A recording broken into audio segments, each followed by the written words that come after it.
Today we're going to cover line and triangle, which is our second sequence in 3 to 6. In our first sequence, we took the 4 borders plus the 2 center stage to play our 6 landmarks. And it sounds like this. Today, we're going to be looking at 3 plus 3. And that is going to be our 3 landmarks in Unit 1, followed by our 3 landmarks in Unit 2. And if you drag your finger across, you'll notice we make a line and a triangle. And that would sound like this. Kind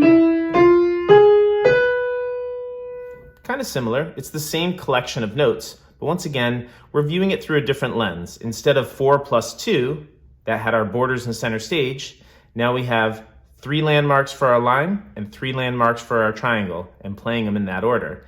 And we're going to play it in 3 locations.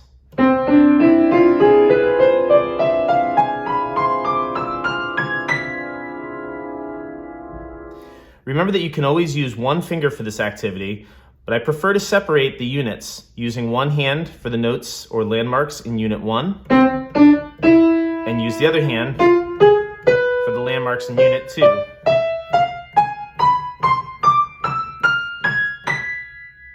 Again, we have that sound that leaves us with the feeling that something else is going to happen. So the same way we resolved 4 plus 2, at our new campsite, the 6th white key, starting from our lowest border, we're going to resolve this sequence the exact same way.